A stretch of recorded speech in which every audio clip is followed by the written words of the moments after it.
स्वागत करता हूं। आज प्रभु राम के परम भक्त प्रभु हनुमान जी की जयंती है, उसकी भी आप सबको मेरी ओर से शुभकामनाएं। आज एक महत्वपूर्ण पत्रकार वार्ता को संबोधित करने के लिए हम सबके मध्य प्रदेश के कर्मठ, दूरदर्शी और यशस्वी मुख्यमंत्री आदरणीय श्री डॉक्टर मोहन यादव जी हम सबके मध्य उपस्थित हैं। इस प्रेस वार्ता में हम सबके साथ उपस्थित हैं मध्य प्रदेश शासन के मंत्री आदरणीय श्री विश्वास सारंग जी, भोपाल जिले के अध्यक्ष सुमित पचौरी जी। मैं माननीय मुख्यमंत्री जी से आग्रह करता हूं, कृपया अपना संबोधन प्रारंभ करें।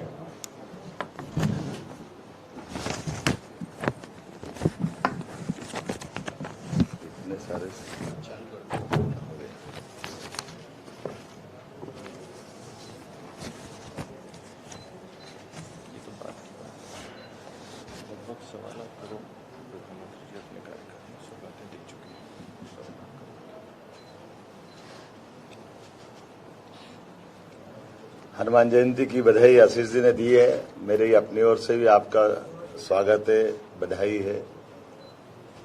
हम सबका सौभाग्य है, परमात्मा की कृपा है। चुनाव का दूसरा चरण सामने आ गया है और एक चरण सफलता के साथ पूरा हुआ। यशस्वी प्रधानमंत्री इस दौरे के साथ अभी तक के मध्य प्रदेश में सर्वाधिक बार आने वाले प्रधानमंत्री का एक उनका रिकॉर्ड बन रहा है। ये हमारे लिए सौभाग्य की बात है। यशस्वी प्रधानमंत्री जब भी आते हैं तो प्रदेश में अभी तक उनके द्वारा दी गई सौगातें अगर अपन हिसाब लगाएं तो लगभग 1.25 लाख करोड़ से ज्यादा की सौगातें तो सीधे सीधे हमको मिली है। और उसमें भी इस 100 दिन के टेन्योर की बात करेंगे तो 35,000 करोड़ की पार्वती काली सिंध चंबल परियोजना, इसी 100 दिन के अंदर एक नई परियोजना जो पश्चिमी मध्य प्रदेश और राजस्थान को मिला के 70,000 करोड़ की रहेगी, और 45,000 करोड़ की एक परियोजना जो हम सबके लिए केन बेतवा के नाम से जानी जाती थी, जिसमें कई हर्डल थे, वो उसको दूर करने का भी बड़ा इसी के माध्यम से एक रास्ता मिला है। मुझे इस बात की प्रसन्नता है कि अक्टूबर 2014 में और खास करके सब मिलाकर के 2 अक्टूबर 2023 में ग्वालियर में 19,000 करोड़ की ऐसे करके कई भूमि पूजन, लोकार्पण, शिलान्यास के पुराने रिकॉर्ड देखें, उसकी तुलना में नए रिकॉर्ड हम देखेंगे तो माननीय प्रधानमंत्री जी के सब क्षेत्रों में समान रूप से जितना ध्यान देना चाहिए थे मध्य प्रदेश का, जो हम स्लोगन चला रहे थे कि एमपी के मन में मोदी और मोदी के मन में एमपी। अकेले रेलवे का मैं बताना चाहूंगा कि रेलवे का 2013 के पहले 150 करोड़ रुपया मात्र हमारे राज्य को मिलता है। आज की स्थिति में 15,500 करोड़ रुपया रेलवे प्रतिवर्ष अपनी इन व्यवस्थाओं के लिए खर्च कर रही है। ये रिकॉर्ड बताता है कि हमारे लिए मध्य प्रदेश का केंद्र सरकार के लिए क्या महत्व है, मोदी जी का मध्य प्रदेश को लेकर क्या महत्व है। आईटी से लेकर इंडस्ट्री तक, इरिगेशन से लगा करके तमाम सभी क्षेत्रों में समान रूप से ध्यान देते हुए जिस प्रकार से माननीय प्रधानमंत्री जी ध्यान दे रहे हैं, ऐसा लग रहा है कि वास्तव में हमारे लिए तो ये सबसे अच्छा स्वर्णिम काल है जब उदारता पूर्वक संसाधन केंद्र सरकार के माध्यम से मध्य प्रदेश को मिल रहा है। चूंकि चुनाव की बेला है और चुनाव की बेला में अभी इसी आचार संहिता के बाद से लगातार 7 अप्रैल जबलपुर, 9 अप्रैल बालाघाट, 14 अप्रैल नर्मदापुरम, 19 अप्रैल दमोह लगातार, और ये अब हमारे यहाँ इसी माह जो कल आने वाले वो 5वीं बार आएंगे। और ये एक सभा थी, लेकिन अभी कल की एक साथ हमारे 2 सभाएं रहेगी, एक सागर में, एक हरदा में और एक रोड शो हमारे यहाँ होने वाला है। कितना अच्छा एक प्रयोग माननीय मोदी जी ने यह भी किया है कि हमारे पास बड़े महानगरों में, मैं जबलपुर में मौजूद था स्वयं, बगैर बोले भी भाजपा का प्रचार कैसे करते हैं ये रोड शो के माध्यम से उन्होंने करके दिखाया है। मेरे हाथ में भी कमल का फूल दिया, उनने भी कमल के फूल का चिन्ह लिया और मुंह से एक शब्द नहीं बोला, लेकिन पूरे रोड शो में कमल के फूल की जो हमारी इस चुनाव में सबसे ज्यादा प्रचार की जरूरत है, तो ये भी एक कितना एक अनुपम तरीका है कि हमारे रोड शो में अंदर की तरफ घुस करके अपनी बात भी पूरी कर दो और वो आम सभा के लायक सारा तामझाम भाषणबाजी वगैरह कुछ न करते हुए मौन रूप से भी अपने वोट की अपील करते हैं। ये यूनिक प्रयोग वाकई अद्भुत है। ये हमारे लिए महानगरों की तरफ से तो एक तरह से संदेश भी है कि प्रत्याशी का प्रचार भी हो जाए और भाजपा की बात भी हो जाए, और हमारे लिए ये जो आम सभाओं के लिए जो एक अनावश्यक बड़े महानगरों में कष्ट होता है कि जगह की दिक्कत आती, संख्या की परेशानी आती है, लेकिन चुनाव के दरमियान ये बाकी पार्टियों को भी सीखने लायक प्रयोग है। मैं उम्मीद कर रहा हूं कि जिस प्रकार से मोदी जी आ रहे हैं और ये हमारे लिए भोपाल आना है, उनके लिए हमारे लिए सौभाग्य की बात है। राजा भोज की नगरी, रानी कमलापति की नगरी में भव्य रोड शो भी होगा। ये लगभग 1 किलोमीटर का होगा, जो मालवीय तिराहा रोड से प्रारंभ होकर रोशनपुरा पूरा करते हुए मेजर नानके चौराहे तक खुले रथ में वो जनता का अभिवादन करते हुए इस रोड शो को पूरा करेंगे। 200 से अधिक मंचों पर अलग अलग प्रकार से हमारे माननीय प्रधानमंत्री का अपने नागरिकगण अभिनंदन करेंगे। अपने अपने तरीके से विभिन्न समाजों के लोग, विभिन्न कलाकार, साधु संत, सभी प्रकार की तरह से जो एक हमारी भव्य परंपरा रही है अतीत में मध्य प्रदेश की, उस परंपरा के हिसाब से हम भव्य पुष्प वर्षा के साथ माननीय प्रधानमंत्री का स्वागत करेंगे। और जैसा कि कहा गया है, कांग्रेस ने जो बोलना बोले, उनको भगवा से आपत्ति हो सकती होगी, लेकिन हमने तो कहा कि भगवा के प्रति ऐसी आपत्ति होना, ये इस आपत्ति पे हमारी आपत्ति है। इनके मन में जो होगा होगा, लेकिन हमारे मन में तो भगवा के लिए सदैव युगों युगों से भारत में हमारा अपना भगवा, भारत माता के अगर चिन्ह की कल्पना करें, भारत माता के चित्र की, तो उनके हाथ में ध्वज कौन सा है? और कोई भी हमारा देवालय उठा के देख लो, उस पर पताका अगर लहराएगी तो क्या लहराएगी? कोई भी साधु संत घर छोड़ के संन्यास ग्रहण करता है। तो हमारे यहाँ तो सूर्य आधारित संस्कृति है, तो जो त्यागमय संस्कृति है, वैराग्य की संस्कृति है, उदार संस्कृति है, सबको समाहित करने वाली संस्कृति है, इसके प्रति नफरत ये कतई बर्दाश्त नहीं की जाएगी। इसलिए हमने कहा भगवामय ये रोड शो रहेगा। हमारे अपने मन में जो भाव है उसको प्रकटीकरण में हमें कोई संकोच नहीं है। दुल्हन की तरह भोपाल सजेगा। सभी वर्ग की महिलाएं, पुरुष जो आरती उतारते हुए हमारी परंपरा है। हमारी बंगाली समाज की बहनें तो बहुत अच्छे से शंख वादन करके और शंख ध्वनि के साथ, और लक्ष्मी माता की उल्लू की जो सवारी का दृश्य रहता है, वो शंख के साथ एक विशेष ध्वनि से भी अभिनंदन करती है। वो अभिनंदन का दृश्य रहेगा। और गगनभेदी मोदी मोदी के नारों के साथ पुष्प वर्षा करते हुए सभी प्रतिष्ठान से आपके सबके माध्यम से अपील कर रहे हैं कि जहां जिसके प्रतिष्ठान है वो भी स्वागत करे, वंदन करे, अभिनंदन करे। दुनिया के सबसे लोकप्रिय प्रधानमंत्री हमारे बीच पधार रहे हैं, तो ये हमारे लिए गौरव की बात है, गर्व की बात है। और एक ऐसे प्रधानमंत्री जो जिस ढंग से उन्होंने आर्थिक व्यवस्था से लेकर सब क्षेत्रों में भारत का मान बढ़ाया, सम्मान बढ़ाया। 200 साल से ज्यादा इंग्लैंड ने हमको एक तरह से गुलाम रखा था, उसको भी पीछे छोड़ करके आर्थिक व्यवस्था में जो 5वां स्थान प्राप्त किया है। और अब की बार जो संकल्प 3रे स्थान के लिए है, इसके समर्थन के लिए निश्चित रूप से पूरा भोपाल उमड़ेगा, ये मैं मान के चलता हूँ। अलग अलग हमारे लोक नृत्यों की झलक भी दिखाई देगी। कलाकार पारंपरिक वेशभूषा में रहेंगे। हमारे आदिवासी अंचल के कलाकारों को भी आमंत्रित किया।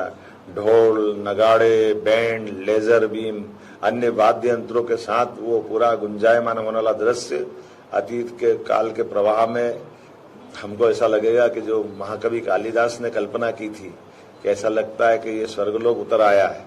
हम कामना कर रहे हैं कि वो दृश्य इसी प्रकार से दिखाई देगा, जिसमें हम डूब करके एहसास करेंगे कि इंद्र की इंद्रासन वाली सभा भी कम पड़े, हमारी सभा का ये जो दृश्य दिखे वो अपने आप में हमको गौरवान्वित करता दिखाई दे।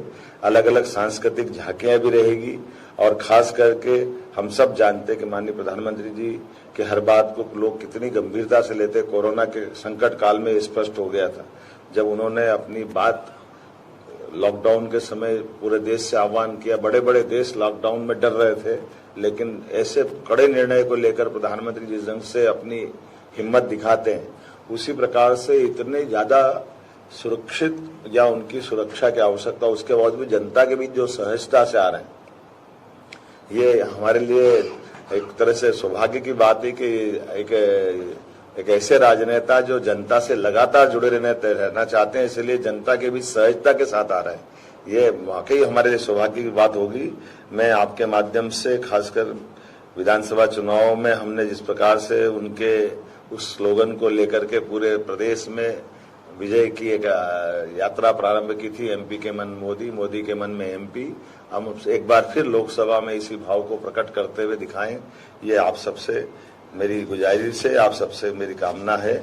और खास करके ये जो वर्तमान का समय चल रहा है, हमने कल के दृश्य देखे, कांग्रेस का मैनिफेस्टो देखा और उस मैनिफेस्टो में जो बातें जोड़ी गई है और जिस बात को लेकर के कांग्रेस का स्वभाव ही होता है कि कांग्रेस पलटी मारती, बात को अपने पहली बात कर देती है और बात से बात को बनाते बनाते अपनी बात को छिपा के ले जाने का प्रयास रहता है।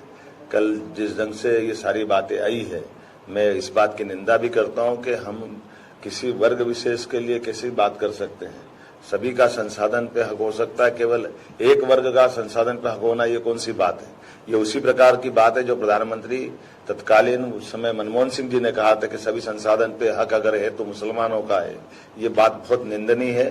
डायरेक्ट इनडायरेक्ट रूप से मैनिफेस्टो में इस ढंग से कांग्रेस ने फिर इस बात को दोहराया है कि ये हम इस ढंग की बात की निंदा भी करते हैं और उम्मीद करते हैं कि इस बात के लिए कांग्रेस अब बजाय दाएं बाएं ऊपर नीचे जाने के वो देश से माफी मांगे कि उनका ये जो दृष्टिकोण है, अब वो लाख कुछ भी कहे लेकिन जो लिख करके दिया है उनके मैनिफेस्टो में वो कुछ छिपा हुआ नहीं है।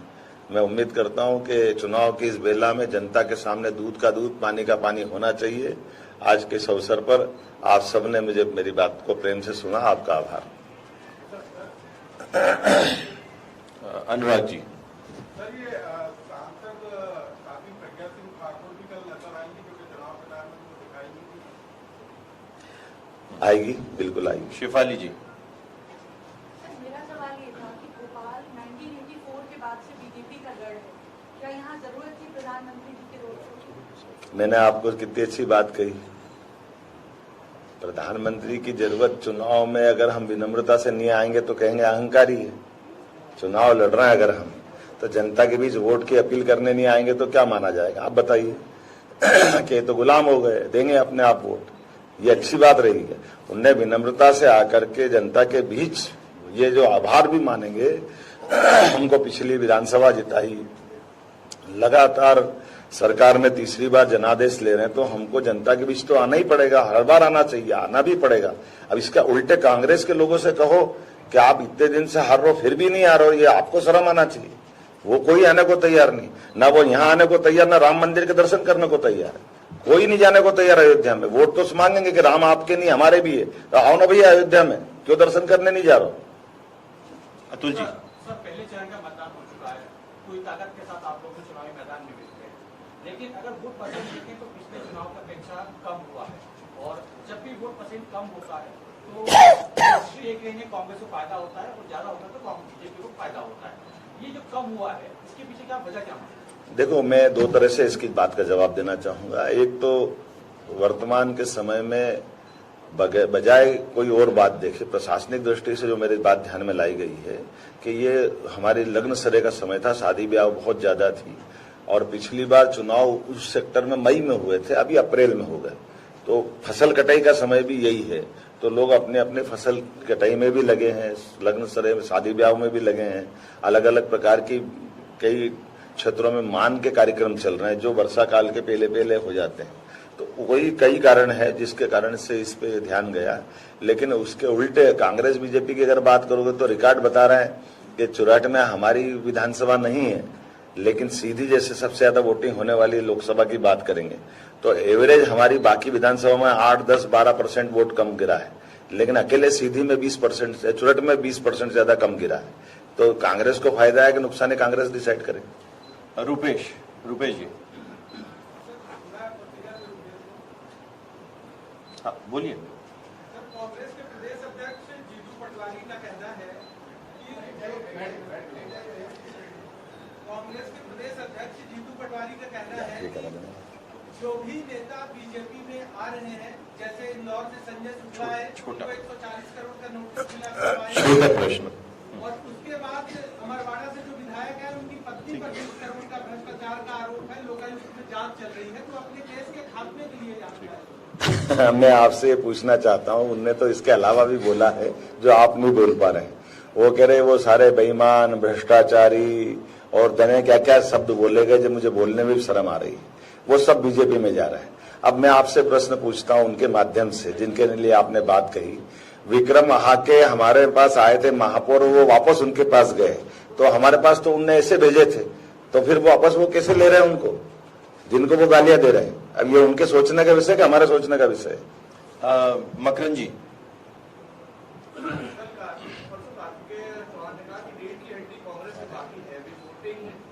लगातार कई नेता कह रहे हैं कि जनता वोट करने के लिए निकले, ऐसा कॉन्फिडेंस कार्यकर्ताओं में ओवर कॉन्फिडेंस ना आ जाए कि वो वोट करने निकल ही नहीं। ये हमने आह्वान अपनी पार्टी के मतदाताओं के लिए, जो पन्ना प्रमुख से लेकर पूरे संगठन के लिए किया है। हम कोशिश भी कर रहे हैं और चुनाव आयोग से भी कह रहे हैं कि वो भी जो पीने के पानी की व्यवस्था, छाया की व्यवस्था, और अगर दूरस्थ में तो कोई वाहन साधन लगाए, जो कर सकते वो करे। चुनाव आयोग का भी दायित्व है कि वो अधिकतम मतदान कराए। सरकार की जवाबदारी चुनाव आयोग के माध्यम से है ना, तो जो जो हो सकता है वो सब करे।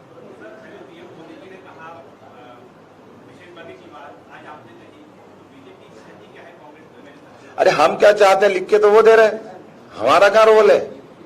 हम तो कह ही नहीं रहे हैं। मनमोहन सिंह जी ने नहीं बोला क्या ये, तो बोले वो और गाली हमको पड़े, हम क्या करें? अनुराग जी एक मिनट, हरिओम जी हरिओम जी एक मिनट, अभी हरिओम जी, इसके बाद अनुराग जी पहले बैठिए, जिसका नाम लिया उसी। देखिए, हमारे लिए तो सभी वर्ग बराबर है, हमारे लिए चारों वर्ग बराबर है। उन चारों वर्गों में हम समान रूप से काम कर रहे हैं। उसके अंदर की श्रेणियों में हमारे पास कोई श्रेणी नहीं है। सर, आप विकास की बात कर रहे हैं, केंद्र में आपकी सरकार है, मध्य प्रदेश में आपकी सरकार है, केंद्र सरकार ने भी माना है कि भोपाल, हाथ नीचे करके ही बोल सकते। भोपाल का मेट्रो प्रोजेक्ट मैं सहमत हूं ना, वो तो है, तो मैं भी क्या करूं आपके और हमारे सामने है। विजय जी आइए,